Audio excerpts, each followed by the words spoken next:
Boa noite. Bastante emocionado. Marejei os olhos ali por várias vezes.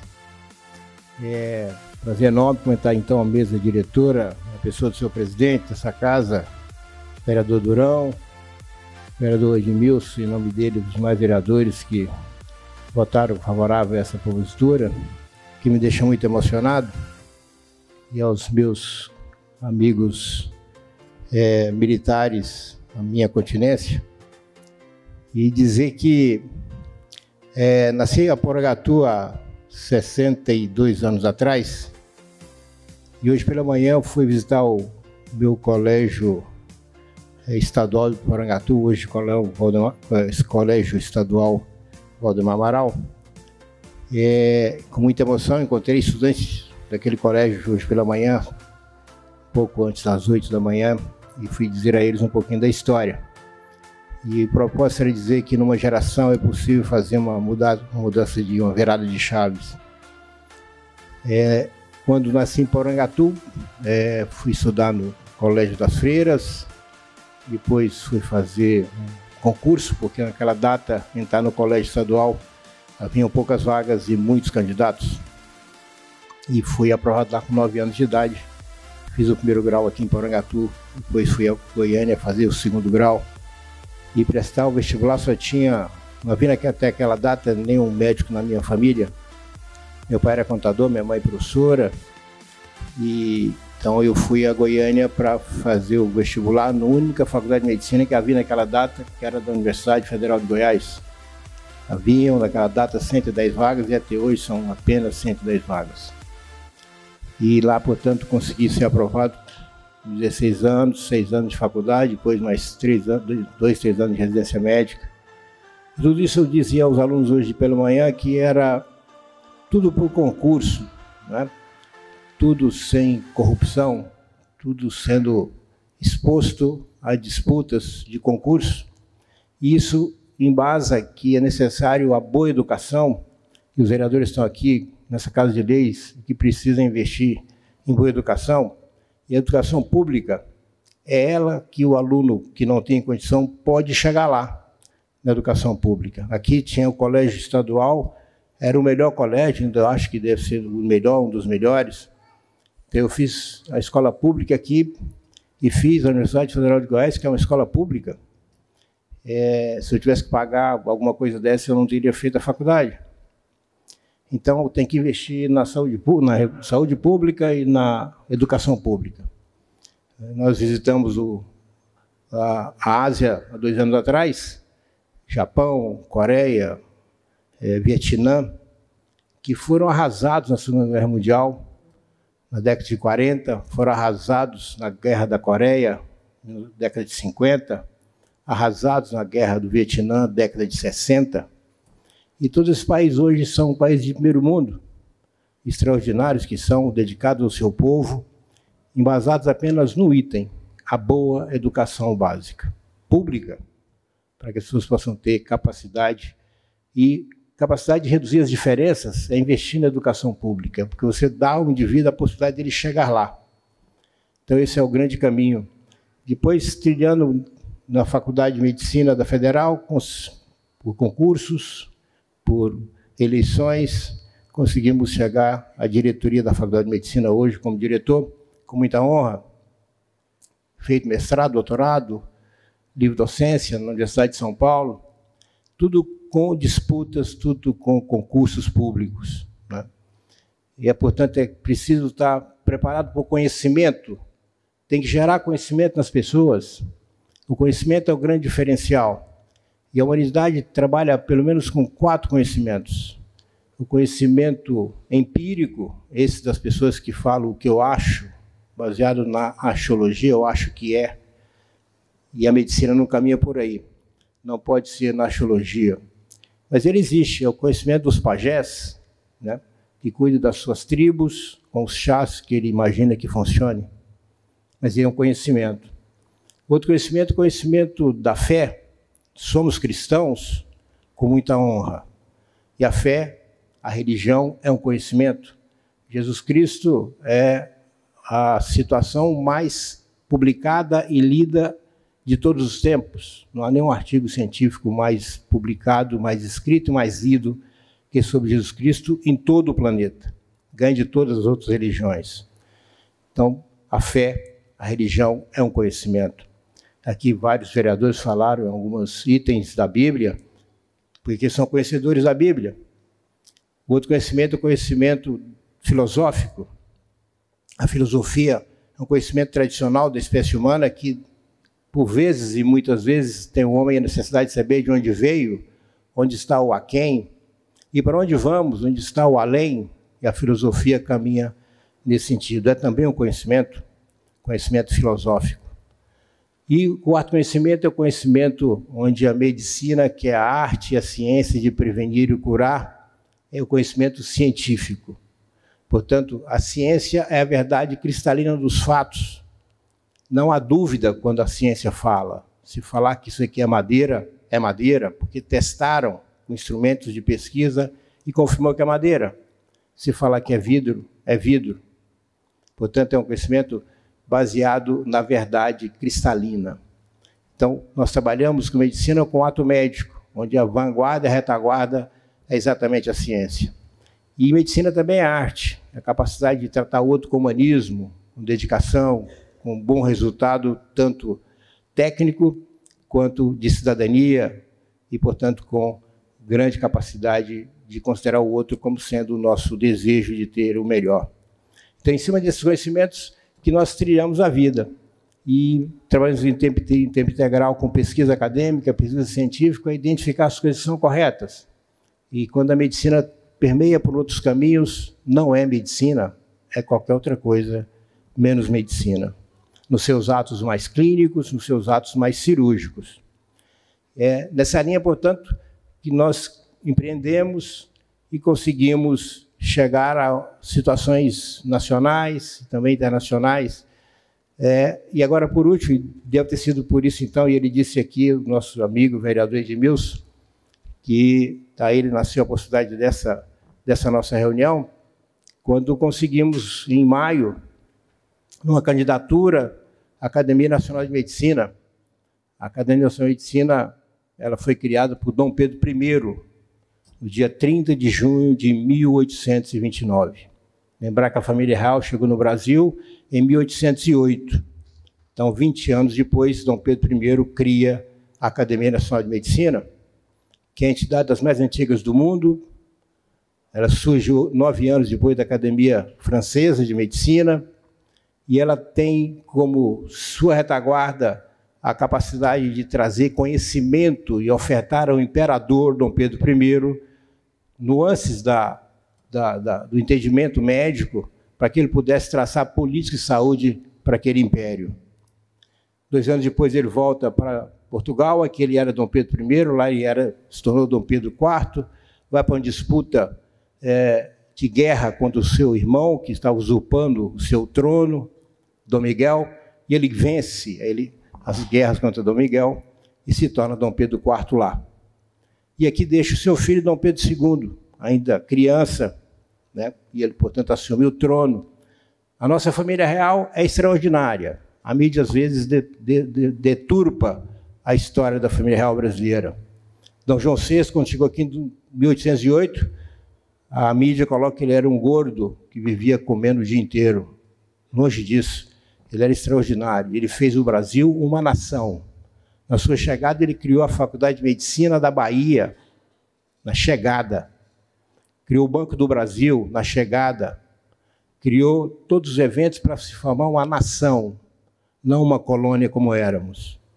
Ficou pouco tempo e foi embora, depois da Guerra Napoleônica. Então, ele fez uma nação, diferente dos outros países da América Latina que não eram nações.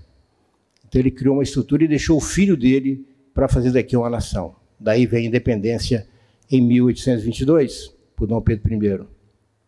E Dom Pedro II assume o trono e faz da Academia Nacional de Medicina, na época chamada Academia Imperial de Medicina, no Rio de Janeiro, transforma aquela academia no seu Ministério da Saúde.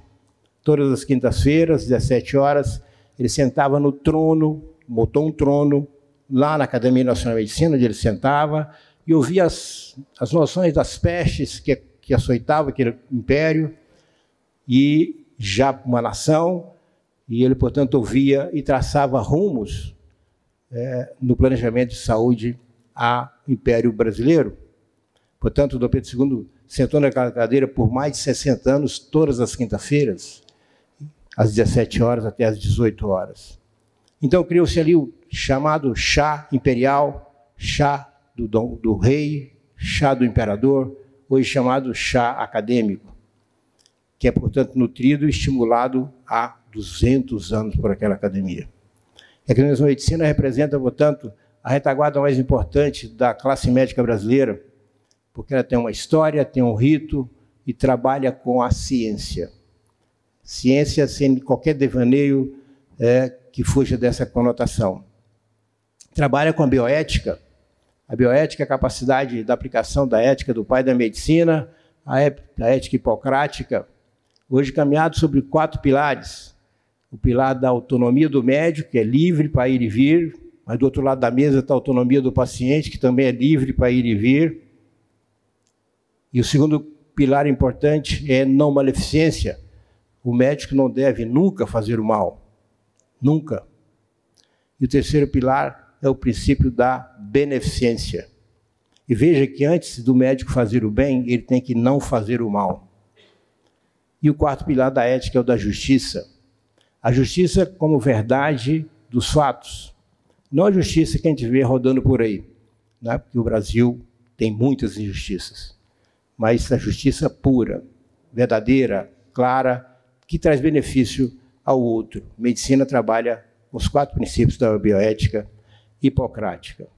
Portanto, a minha chegada aqui hoje se deve, sem dúvida, agradecer ao nosso amigo ex-vereador Goianinho, que há 21 anos atrás, 22 anos atrás, me deu uma medalha aqui também. Eu estive aqui com muito zelo, com muito carinho, e agora, mais uma vez, 22 anos depois, e essa medalha de hoje se deve muito a essa conotação, porque nunca nenhum goiano conseguiu entrar na Academia Nacional de Medicina em 200 anos. Por lá já passaram mais de 700 médicos.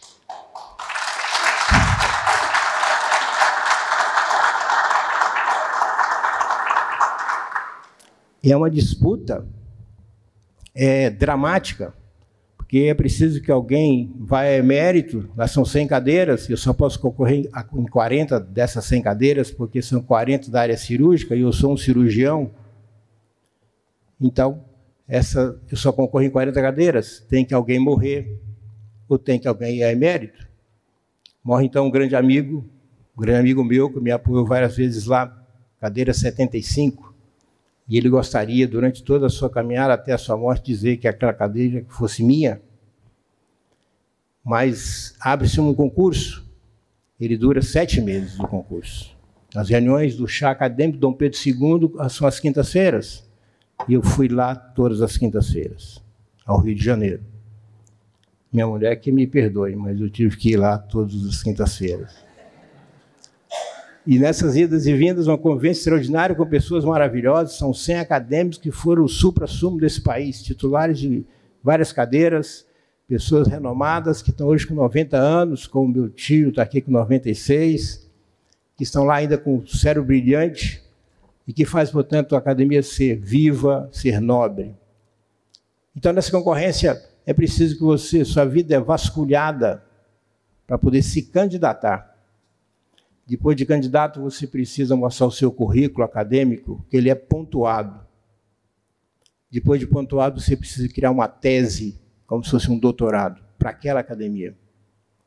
E essa tese é julgada e pontuada por uma banca. Defende-se a tese. Depois você precisa concorrer e mostrar numa votação final. Tudo isso são etapas que duram 7 meses. E o último ato é um ato de decisão em plenário, onde esses 100 acadêmicos se reúnem um belo dia e verificam os candidatos. Naquela data haviam 2 candidatos para aquela cadeira, porque os outros candidatos foram ficando pela corrida. Chegamos ao final, 2 candidatos, né? Um goiano, Goiás é muito pequeno para o cenário nacional. Goiás representa 3,5% de qualquer coisa no Brasil.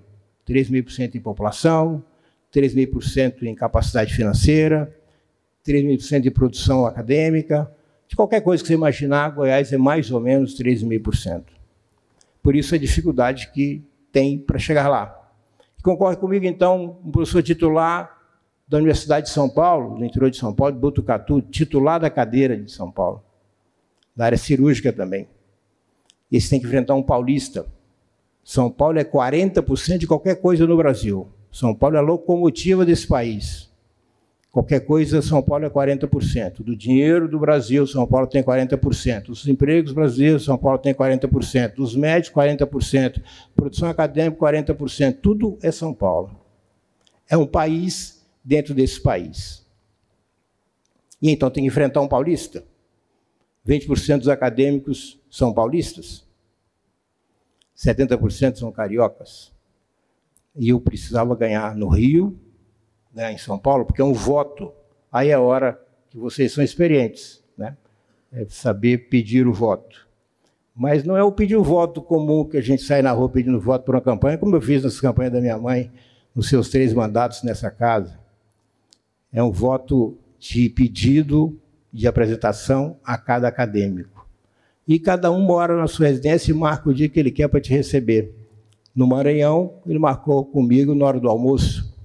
Então, saí de Goiânia às 5 da manhã para almoçar com o acadêmico do Maranhão. No Rio Grande do Sul, são 5 acadêmicos. Eles marcaram um de manhã, outro à tarde, outro à noite, durante 2 dias. Fiquei em Porto Alegre 2 dias visitando 5 acadêmicos. Tem que ir um a um. São 100 acadêmicos em cada região desse país. No final, naquele belo dia, eles fazem uma votação. 22 de maio desse ano foi o dia, né? E eu tenho que estar no Rio para ser vencedor ou perdedor. Tem que estar na academia para receber o resultado positivo ou negativo. Dessa vez, minha mulher estava comigo, foi o dia dos mais importantes da nossa vida, porque fomos vencedores. Vencemos a Academia Nacional de Medicina e vencemos um paulista, que era o mais importante, né?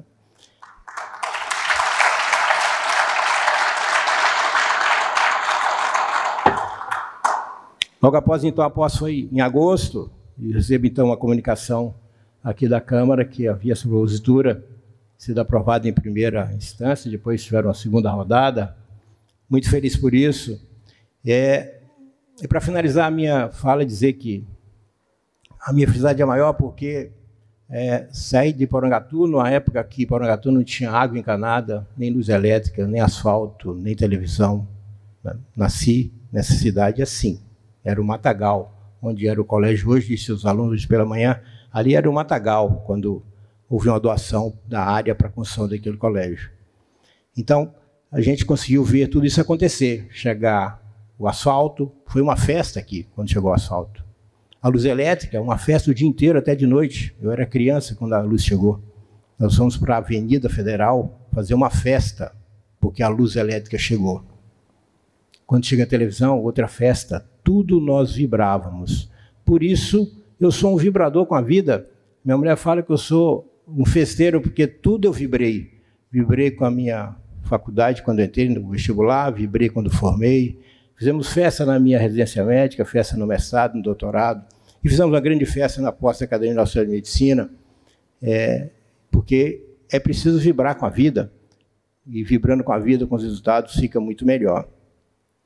E, quando recebo essa medalha leva o nome do primeiro prefeito de Porangatu, Ângelo Rosa de Moura, que é o nome da praça principal de Porangatu.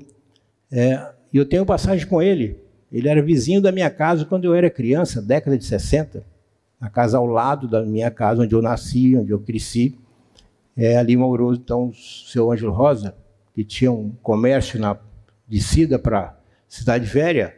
À direita, ele tinha um comércio, era o comércio mais importante da época, e quando ele largou a Cidade Velha e subiu para a Cidade Nova, ele passou a morar ao lado da casa do meu pai. E eles eram muito amigos, né?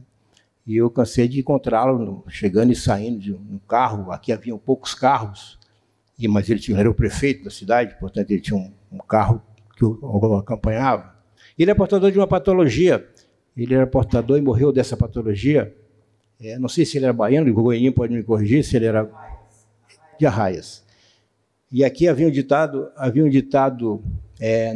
no entendimento, no ensinamento de medicina, de clínica médica, na faculdade de medicina, que era assim: se você encontrar um baiano barrigudo de Barreiras, é xistossomose. Então, existe um bichinho, um parasita, que chama Schistosoma mansoni. E ele era portador de xistossomose, o senhor prefeito de Porangatu.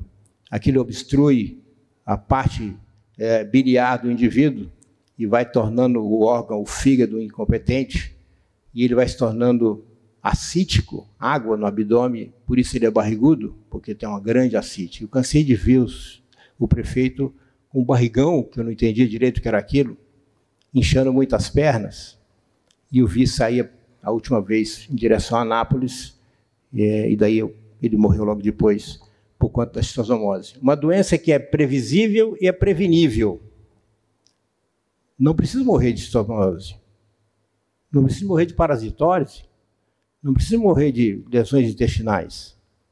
Não precisamos morrer. Deus nos fez para vivermos, como espécie humana, 120 anos com qualidade e quantidade de vida. E para isso acontecer, precisa de uma boa medicina preventiva e uma boa medicina curativa. E fazer prevenção é também uma arte, né?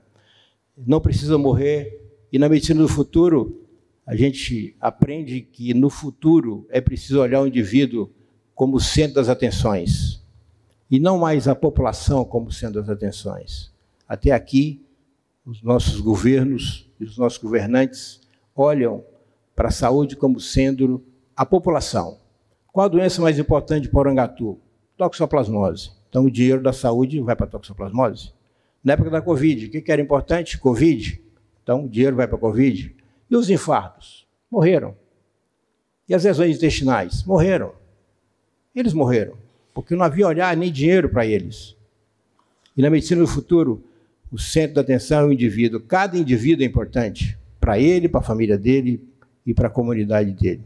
E na medicina do futuro, quem marca isso é o homem criador da virada de chave da comunicação humana, que foi a chegada do celular, que hoje faz tudo, inclusive faz ligações, mas faz de tudo e também faz ligações.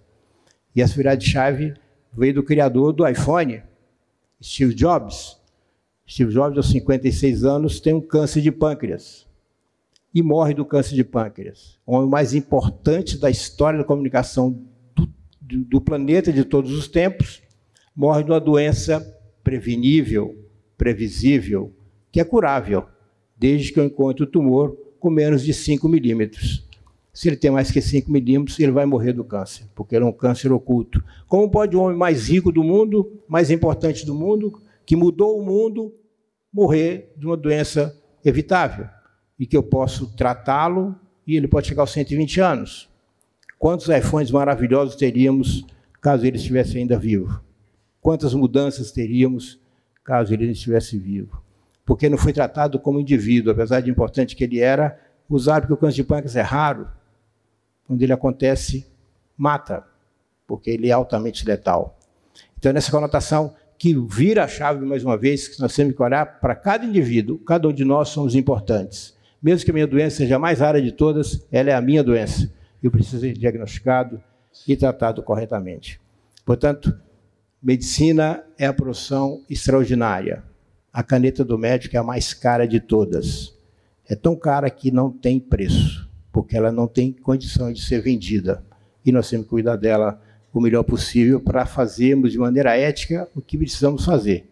Cuidar bem do outro, cuidar bem do próximo, no melhor formato possível. Muito obrigado por tudo, vereador Edmilson, presidente Durão. Um abraço a todos vocês e uma boa noite.